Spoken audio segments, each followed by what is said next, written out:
completely dead. As a door now, battery flatter than a flat thing.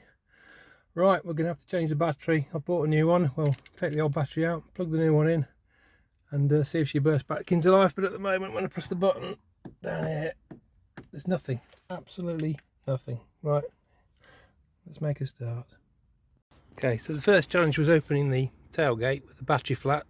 Obviously you can't do that, so I had to attach the jump leads to the van to give the car some juice so I could actually push the button to get the tailgate to open. So now I've done that, we take the two floor panels out and we now start to take out all these little plastic clips so we can pull this cover off. There's then another cover underneath which we take off, and that will then reveal the battery.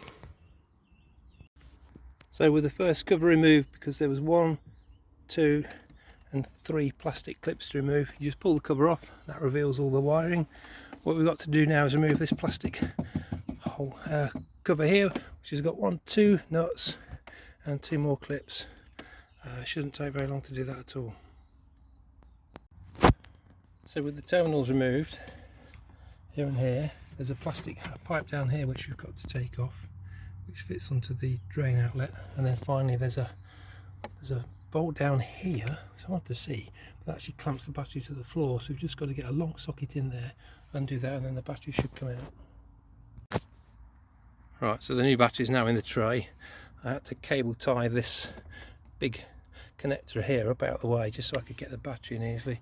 So what we'll do now is we'll put the metal plate back, which is this, that goes down the back down there, holds the battery in place. Once that's done, we can then reconnect the terminals and see if we can start the engine. So with the battery back in, the terminals push back down onto the battery and then tightened up so that they're nice and secure. You can put the bracket that holds the battery in again, and that's it. You just need to refit all the panels and push the starter motor button and see what happens.